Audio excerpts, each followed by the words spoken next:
magandang hapon po sa inyong lahat. Ako po si Ashley Luro, sa City Government po ako dati nagkatapahon, Plains and Action Unit. Naging teacher din po, sports director sa ELIA Cavite at sa Immaculate Conception Academy. Una-una po ipasasalamat sa ating Bugluran Multipurpose Cooperative sa pag-ibita po sa amin dito.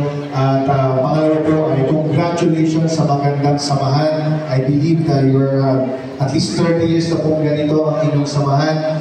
At congratulations po, napakaganda po ng inyong objective at inyong pagtulong sa ating mga mamamayan. Busy, ako mare kong maganda. Donya. Sabi natin, pag-cooperative, di ba po? Busy ang Donya. Pero mas natuwa po kami na nakakatulong tayo sa estudyante, sa pamilya, sa pangarap ng bawat isa.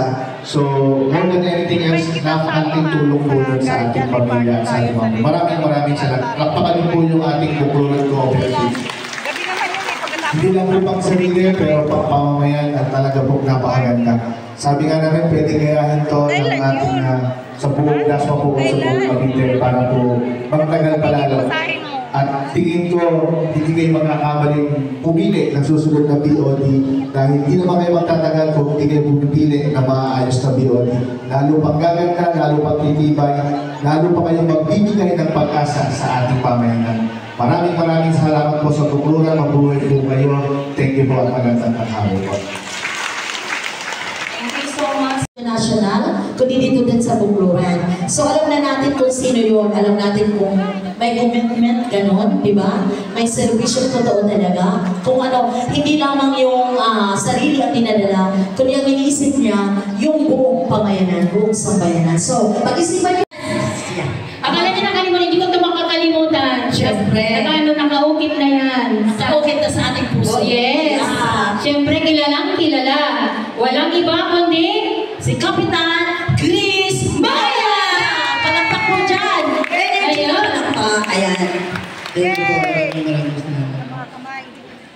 Kay Sister Pinela, kay Sir Gabi, at syempre pa sa ating minamahal na City Vice Mayor, Kurt Barsaga, kay City Councilor Ashley Guro, sa lahat po, o buong pamunuan ng Bugluran, at sa lahat po ng nangangasiwa, at sa lahat ng kapwa po miyembro, isa pong mapagpala at mapagkalayang umaga sa ating lahat.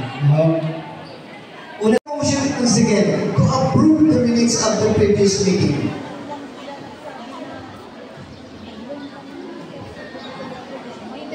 Minumungkahi ko na approve ng minutes nung nakaraan. Okay, it has been moved by Ma'am, nakalimutan ko si Marlena Ado. Yeah, Ma'am Marlena, that the minutes of the previous meeting be approved as written.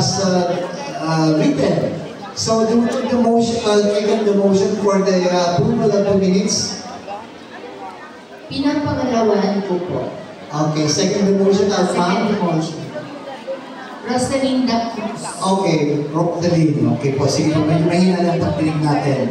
So, it has been moved and seconded that the minutes of the previous accounting policy upang matiyak ang epektibong pamamahala at matatag na kalagayan ng pananalapi ng co-op, naghanap ng mga bagong supplier ng accountings upang matugunan ang epekto ng pagtaas ng presyo at kakulungan ng supply, pagsubaybay po sa kapital at savings build-up alinsunod sa napagkasunduan sa subscription agreement upang matiyak ang paggamit sa management report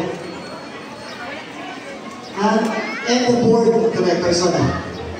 I motion to approve. Likod. Pili naman po ay 267 votes. So yan po. Medyo dikit po yung laban natin.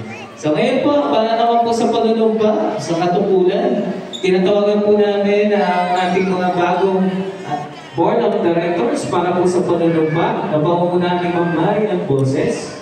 Marian?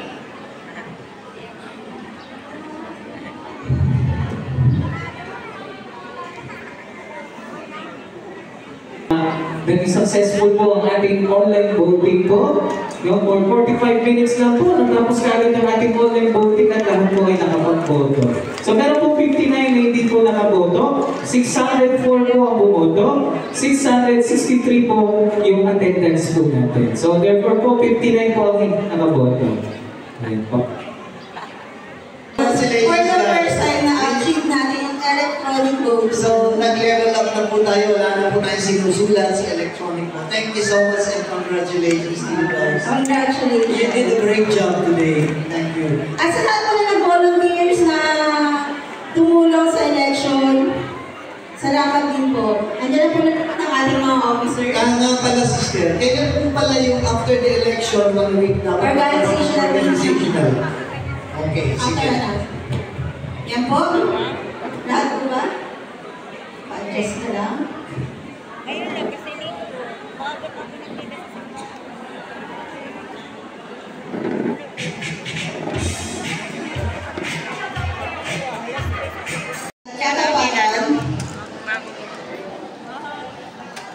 Sa abot ng aking kakayahan, ang mga tungkulin ng aking kasalukuyang katungkulan. At nang mga iba pang pagkaraan, ito ay gagampanan ko. Sa ilalim ng Articles of Cooperation and Bylaws ng BMTC,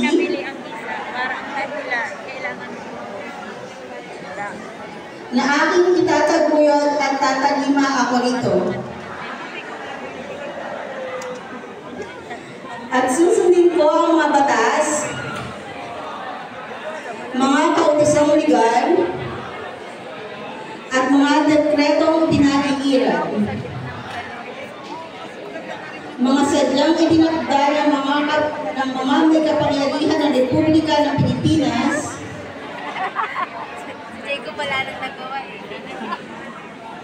at kusa akong babalikatin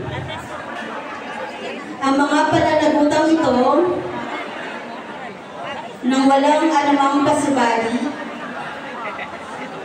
o hangaring umiwas. Kasihan nawa